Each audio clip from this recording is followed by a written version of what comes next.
Welcome back to the latest episode of Taking Charge of My Cancer podcast. And I'm thrilled to have a great guest with me today. This is Jenna Cooreman. So, Jenna is a licensed clinical social worker with 25 years of experience in mental health and medical social work. She practiced in the UC Davis Comprehensive Cancer Center in Sacramento, California, and has been a board certified oncology social worker since 2015. She believed that quality cancer care attends to the whole person that has led efforts to develop support care programs to help people cope, adjust, and live more fully after a cancer diagnosis. She led development of the Cancer Center Adult Counseling Program, From Cancer to Health, a stress management program for women with cancer, and a cognitive behavioral therapy for insomnia program for patients struggling with cancer-related sleep problems.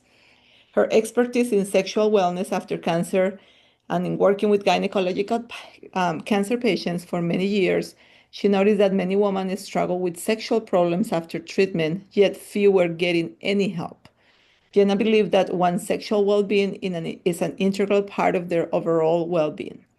She pursued certification in sex therapy and launched the Cancer Center's first sexual wellness counseling program. She strives to educate both patients and staff on the importance of integrating sexual wellness assessments and treatment into the standard of care of every cancer patient. She currently works with breast and gynecological cancer survivors to promote and support all aspects of sexual wellness and overall well-being after cancer. So amazing, Jenna, and I'm so grateful for you being here with me today. Well, thank you for having me. I am really excited to be here, really excited to be talking about sexual wellness after cancer. I think it's such an important topic and one that we don't talk about enough. Absolutely. And most of the patients I see here is actually breast cancer patients. And I hear this, you know, 10 times every day. Yes. Like it's Yes. something either because of sleep, because libido, because all the secondary effects that endocrine therapy create. So it's a huge Mhm. topic. So I'm super excited to learn as well. So could you share a bit about your journey and what led you to become a social worker focusing on sexual wellness and oncology? Sure.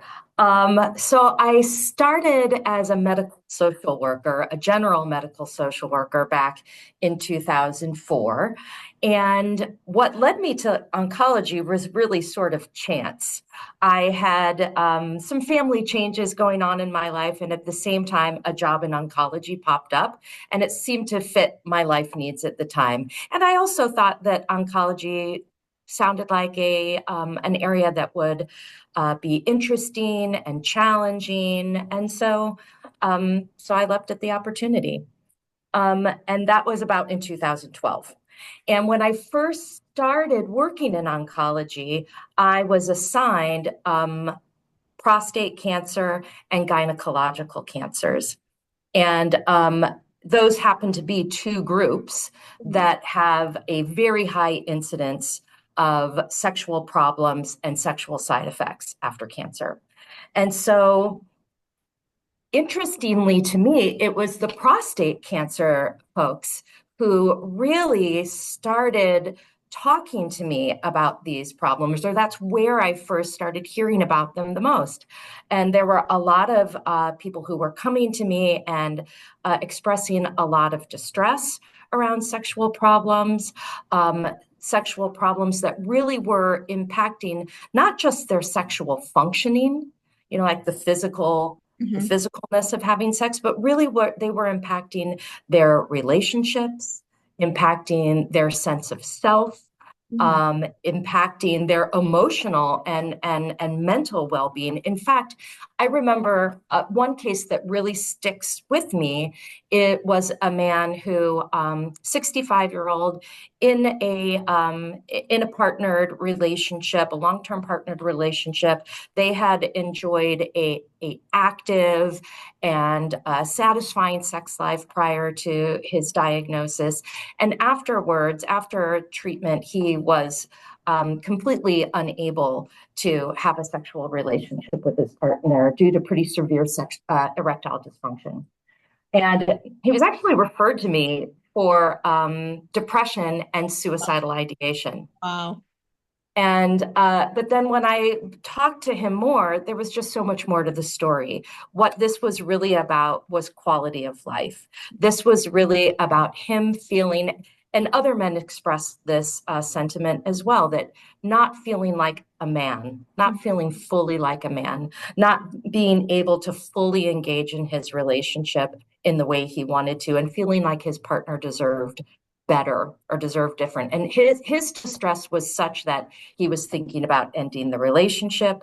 He was feeling as if life didn't have a whole lot to offer him without this part of his life. So really, just such an important emphasis to me on how this is a quality of life issue.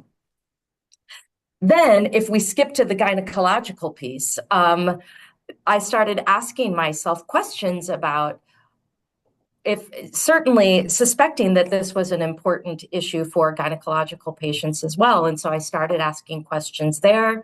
I partnered with a physician in our gynecological clinic who also had an interest in sexual health. And she and I worked to open a sexual health clinic that was part of the goal was to formalize the assessment and treatment of sexual problems after cancer. And it was sort of the more I worked on it, the more I realized how much I didn't know. And Wow. that's when I decided to pursue more education, more training, specifically around human sexuality and sexual health, and work towards certification as a sex therapist. Got you. So glad you're doing that. I don't think I know anybody who is a social worker specialized in sexual therapy working with cancer until you. So I'm kind of like, wow, this is Well, definitely there are others out there, but sure. not a lot. No, not at all. This is kind of like the first time as I was like looking through your bio and I'm like, I don't think, I mean, we don't have that here in our system to begin Yeah. with. So I think it's an important thing for us to really considering. How do you define sexual wellness in the context of cancer care? Yeah. Well, first, generally, I would define sexual wellness as a state of well-being related to one's sexuality. And that can be inclusive of physical components, emotional components, psychological, social, relational components. So it's very complex. And then in the context of cancer, I think sexual wellness also includes an ability to adjust and adapt to sexual changes that occur as a result of cancer diagnosis and cancer treatment. And what type of patients do you typically support and what stages of their cancer journey? Yeah. Well, throughout my years at the Cancer Center, I've worked with all cancer diagnoses at all stages. But right now, my focus is, as you said in the introduction, folks who have breast and gynecological cancers, and specifically in when they are in the stage of survivorship.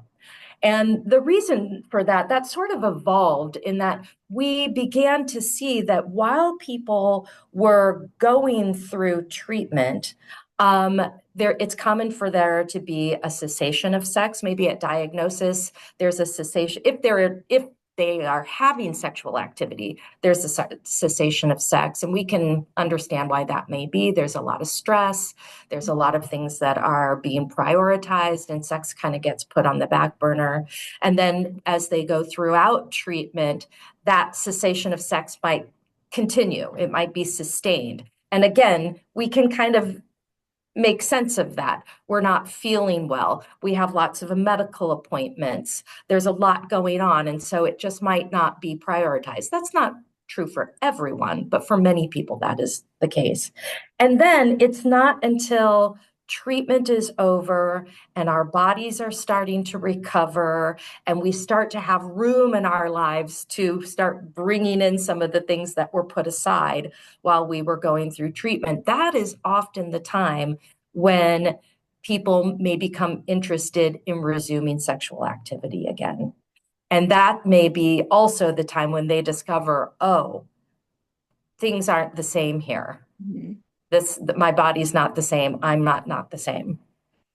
Have you find, and I'm sure you have, during cancer treatments, just if we're talking about breast cancer and talking about mastectomies, right? They change Okay. body imagine. Um, so I mean, again, from the PTA standpoint, I have in the past seen patients who really have a hard time with that. Patients who, they are not able to see themselves on the mirror. They cannot touch their Yeah. scar. They are not telling their kids. They're like afraid for the kids to see them, at one point without shirts, things like that, because they don't want Yeah. to go over all that explanation and certainly put it on the side their significant other, right? Partners or husbands or whatever. And really that create this huge gap. So Yeah. and I understand that at that point, maybe for them, that's the last thing that they want to think about it because they just went through surgery, they recovered Yeah. surgery, they waiting to see what's next. It's going to be more chemotherapy, or chemotherapy is going to be radiation, or not. I'm going to have reconstruction or not. So it's a lot of stages that happen before they actually on the other side. But Yeah. but I think it's important for them to start to have that conversation with you from the beginning to help them to cope more with what's going on, don't you think? Absolutely. Absolutely. That's such a good point, dearly, that even though our sexual wellness services are focused on survivorship, having those conversations from the moment of diagnosis, Mhm. there does so much to help people anticipate and prepare for, not just physically but emotionally, for things that they might need to address down the line, Mhm. or even to know if this is a problem for me, Mhm. who do I talk to? Yeah. Yeah. Is it that it's okay to ask the question? Many times I've met with people who are in survivorship, and sometimes they have struggled for years Mhm. with these issues, not knowing that they could talk to someone, not knowing that there might be things out there that could help or improve the situation. So, absolutely, we need to be communicating this right from the get-go um, so that the care for those issues is not delayed, Okay, and perfect. seeking care is not delayed. Perfect. So why do you think is sexual health often overlooked in cancer care, and what impact does have on patients? I think there are a lot of reasons that it's overlooked. Some of it is patient reluctance, right? Sex is not something that all of us are very comfortable talking about, Yep. and especially talking about with people we may not know very well. So it's a personal thing, it's a private thing. So sometimes there can be discomfort on our part, the Mhm. patient's part. Our providers are also human beings who have their own level of comfort with these kinds of issues. And um, I think it's important related to that is that medical education does not include a whole lot of training around human sex and sexuality. So your providers may be uncomfortable just because they are a human being. They may be uncomfortable because they haven't had a lot of training around that. Their expertise is cancer. Mhm. And so there may also be some assumptions that things will just get better over time. Just like leave it be, it'll get better. Don't worry about it. Um, Another really important piece is there can be biases and assumptions that get in the way. And what I mean by that, two things. One, we can have biases and assumptions based on who's sitting in front of us. Like if there is an older person sitting in front of us, maybe a person who is the same age as my dad, I might feel uncomfortable about that, about talking about sex with that person, but I also may make some assumptions about how important sex is to that person based on their age or based on their culture, based on their religious beliefs, based on any number of things that I might assume about them. But secondly, we can make a lot of assumptions based on where a person is in treatment or based on their treatment outcomes. So I might make an assumption that if you're in the midst of active treatment, oh, you're too busy for sex. That's not prioritized. So I might not talk to you about it because I don't think that should be important to you at that point in time. Mhm. Or even on the other end, if someone is, someone at end of life, we may make assumptions about, well, you should be focusing on family, or True. you should be focusing on this, or you should be at survivorship. We may send messages of, you should just be grateful to be alive. Yeah. Let's push this part of yourself under the rug. It's not important. Just be grateful to be alive. And we forget that sex is a part of being alive. Yes. And in fact, it's one of the ways that we express aliveness. Mm-hmm. Um, so, um, so those are things that really kind of get in the way. Another thing, and you mentioned this before, is that there's not a lot of professionals who are dually trained or have dual expertise in both oncology and sexuality. So sometimes we're not asking because we don't know where we're going to send you once we open up that can of worms. Yeah, Yeah. that's very good. So, how can social workers and clinicians create a safe space for patients to talk about sexuality, intimacy, and body imaging changes? Well, I think the first thing we need to do is we need to get comfortable with it. Mhm. If we're not comfortable talking about it, people that we're sitting with are not going to be comfortable either. They're going to feel that discomfort. So that means we've got to be able to say the words. Mhm. We've got to be able to call things what they are, right? We've got to be able to say penis, vagina, Yeah. anal sex, Yeah. oral sex, Yep. um, clitoris. We've got to be able to say the words and say them fluently, comfortably to communicate that level of comfort with people. We need to avoid euphemisms for sex. So one of my favorites is we often use the word intimacy and sex as synonyms. Mhm. A person might say, I was intimate, meaning I had sex. So And that's one could even argue that even if I say I had sex, that could mean a whole lot of things. yeah. But certainly, if I ask a person, are you currently intimate? Well, what exactly does that mean? Mhm. Or if a person says to me, oh, well, I'm intimate with my husband. Well, does that mean they're having intercourse or does that mean they're snuggling on the couch? That's Or a does that mean they are having close, connected emotional conversations? So we really have to be specific and avoid those euphemisms. We need to be able to, well, we should ask. Ask the question. Don't wait for folks to come to us. Ask about it and practice asking. Practice how you're going to get those words out. Practice the words you're going to use. Check your biases. We all have them. That is just part of being human. We don't have to beat ourselves up about it, but we do and we should have a responsibility to be aware of our own biases and to ask ourselves, am I coming to this recommendation because of what this person has objectively told me? Or am I filtering that through my own values, through my own cultural or religious beliefs, yeah. and coming to the recommendation through there? Two different things. Yeah. That's And good points. Yeah. yeah, and lastly, I would just say, like, you don't have to be an expert.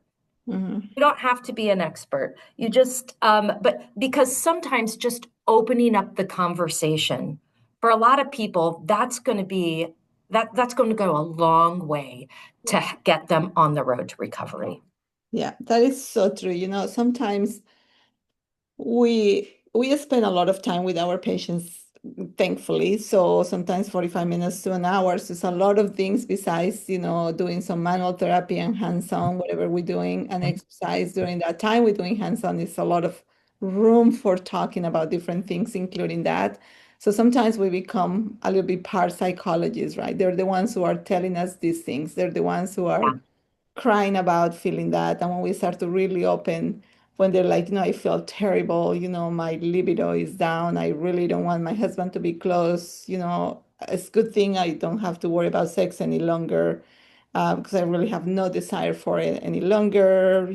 I have pain on intercourse because all these, hormone blockers I'm taking, and you're in pain, and I really have no desire right now to any of that. So, and sometimes we have patients who tell us, like, well, my libido has been decreasing anyway because I went into menopause, and now with this, kind of give me a good excuse not to really bother with that anymore. I'm happy with that. My husband is not happy with that, but I am happy with that, right?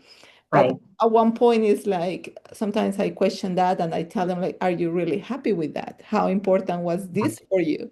And then I start open these kind of like doors for Yeah. them to really come out. And you're right. And I'm like, I start seeing, tears and all this. And I'm like, I think we need to get you. Locally, we have an occupational therapist here who does mental health. Hmm. He's not a sexologist or anything like that, but any means, but at least we have that opportunity for him to educate them in how to Yeah. cope with these feelings they have. And of course, we have counseling and we can have some support on those lines. But you're right, it's just really for us, sometimes we are the ones who are trying to really open all that up to patients. Yeah. Well, and I think you're bringing up another really good point is that it's important for us to let people let them define for themselves Hmm. what a healthy, satisfying, pleasurable sex life actually looks like. It's not going to be the same for every person. So the goal shouldn't be, everybody needs to be engaged in sex X number of times a week or X number of times a month. And if it really should be guided by what do you really want and if you're in a partnered relationship and if you're in a partnered relationship where sexual activity is something that is desired, then how do you and your partner navigate, negotiate, come to a place that feels good for both of you? Yeah, that's a very good point. So, what are some of the common sexual health challenges people face after treatments like chemotherapy, radiation, or surgery? Um, yeah, that's there are a lot of common complaints. In regards to the treatments, I want to say that any treatment that impacts blood flow, causes nerve damage, causes hormonal changes, or results in any kind of bodily or anatomical changes has the potential to cause sexual problems or create conditions that contribute to sexual problems. So, in essence, any kind of cancer treatment has the potential to cause sexual problems. We often tend to think of breast, prostate, gynecological, sometimes GI, but any cancer diagnosis has this potential. Um, you'll see why in a minute. So the biggest complaints are low or decreased sexual desire. That can be impacted by a lot of things. That can be impacted by hormonal changes. That can be impacted by body changes, body image, self-esteem, emotional concerns related to that. You see, it's all very intertwined. Um, and sexual desire is in the brain, right? So this is when our brain says to us, "Oh, sex sounds like a good idea. I think I'd like that right now." Hmm. Um, we can also have trouble feeling aroused. Arousal is what happens in the body. That's the body's physiological response to Hmm. desire.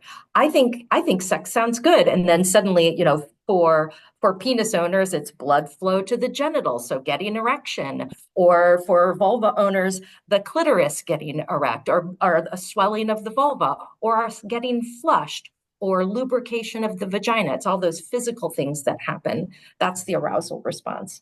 I already mentioned there can be erectile dysfunction. Again, that can be related to blood flow, related to nerve damage. Um, vaginal dryness, which often translates into vaginal pain, particularly pain or discomfort during any kind of penetrative sex. It can also be related to a loss of elasticity in the vagina. So it, again, makes it difficult to accommodate penetration. Difficulty experiencing pleasure. This could be related to nerve damage. So people often complain that things don't feel the same. Things that felt good at one time don't feel good anymore, or don't feel as good anymore. Related to that can be problems with orgasm. So maybe that's an inability to orgasm, or just a change in the quality of the orgasm. I've heard many people say, well, I can have an orgasm, but it really takes a lot of work and it doesn't feel as good as it used to. It doesn't feel as intense as it used to. So those are all kind of the main problems that people will come to you with. But then you can also see how they're really interconnected with body image, uh, energy level, fatigue. Um, for people who have had, for some people, incontinence can be an issue after cancer. If someone has had an ostomy, that can be something that is really hard to cope with during sexual activity, or can make one feel very conscientious about their body and impact their sense of sexual desire. Pain, mood changes, all of these things. Okay. Um, they all interplay. Yep. Yep. Um, how do you approach these conversations with patients who feel shame, grief, or loss around intimacy or sexual identity after cancer? Yeah, gosh, that's so it's so painful when you can see that people are struggling in that way. And I think the first thing that I want to do is really to take a gentle, a non-judgmental stance. Mhm. I want to let them know that this experience is common. I want to normalize this experience for them. That they're not alone. Even though their situation is unique, but they are not alone in having those feelings related to the changes in their sexual wellness. Um, and I want to validate that loss. It is a loss. We often get messages, as I said before, well, don't worry about it. Maybe this part of your life should just be over. Just be grateful that you're alive. I want to validate that this is a real loss. Yeah. And it is okay and important to grieve that loss, to make space for grieving for that loss, and to instill a sense of hope that it is possible to have a sex life that you can feel good about after cancer. Mhm. It may not look like what it looked like before. It Mhm. may be different, but different isn't bad. Yep. It's just different. Yep. That's so true. So then we have, on the other hand, what advice do you give to partners or spouses who want to support their loved one, but they don't know how to start the conversation about intimacy, right? Because Yeah, what I see a lot here sometimes is with the partners being afraid of hurting them, right? So you just have right. surgery, don't touch them, don't you hurting them, why are they having pain? Why are they having this? And they just become very overprotective. And then they just feel like I need to leave you alone because I know you're going through this process that I just know I'm not gonna even go there. Yeah. Yeah, it's couples can get into this dynamic of mutual protection. Mhm. I don't want to talk to you about what's going on with me because you've put up with so much and you've been caring for me, or I don't want to tell you how difficult this is for me because I know it's important to you and I want to be able to have this with you, whereas the other partner might be, like you said, afraid. I don't want to hurt you, I don't want to pressure you.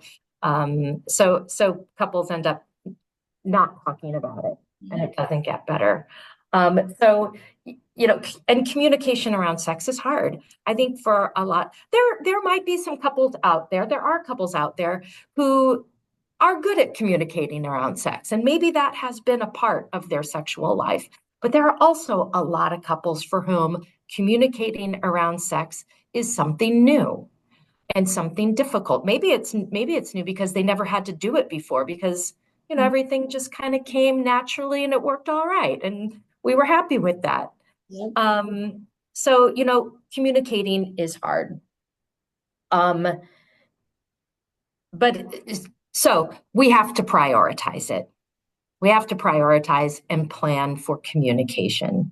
We can't just wait for the moment where it spontaneously happens. If we do, it's likely not to happen.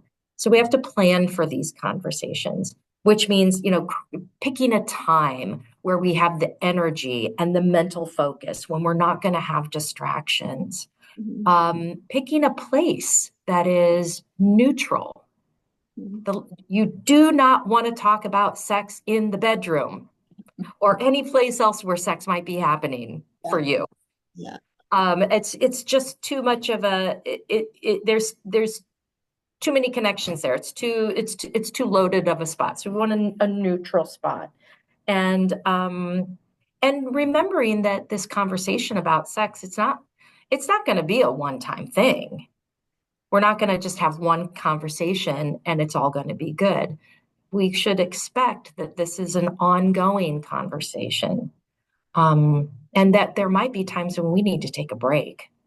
It could get intense, and if it does, it's okay to take a break and let's come back to it when we're both feeling a little more emotionally calm, a little more emotionally centered. So are there any therapeutic tools, exercises, or programs that you recommended for sexual healing and body reconnection? I don't know. I don't know if there are different kinds of programs and things out there, but I think in general, I think about different things that people can do, um, like tips for helping yourself get to where you want to be. The one thing I think is so important is that people take it slow especially if there has been a cessation of sex, and especially if that cessation of sex has been prolonged. Mhm. Um, we're not going to jump from 0 to 60. Absolutely.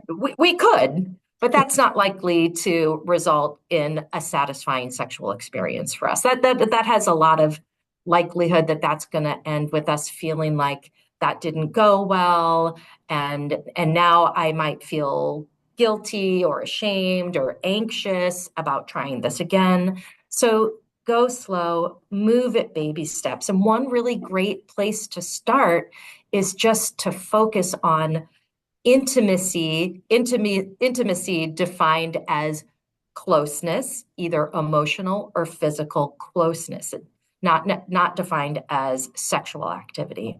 Mhm. Because often when we stop having sex, intimacy kind of goes out the window with it. That's true. Um, yeah. So affectionate touch.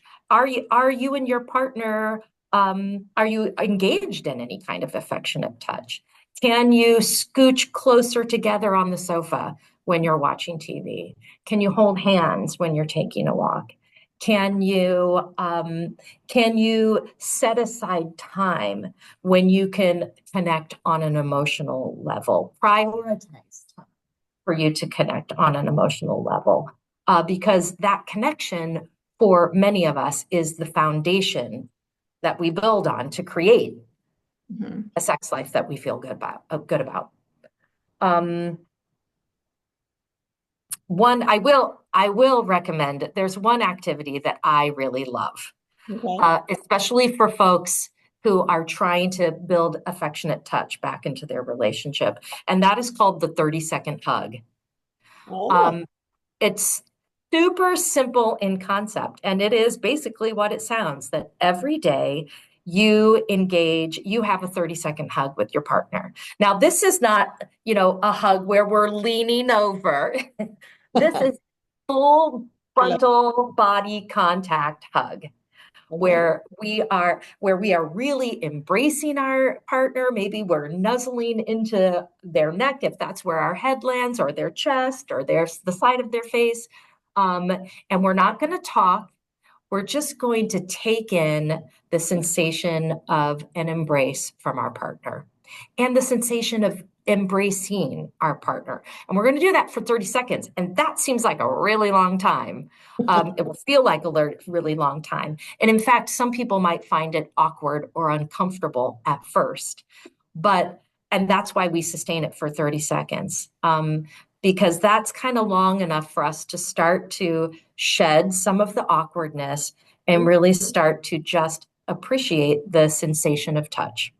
And when we do it every day over time, then we can adopt an attitude of curiosity. What happens when we do that over time?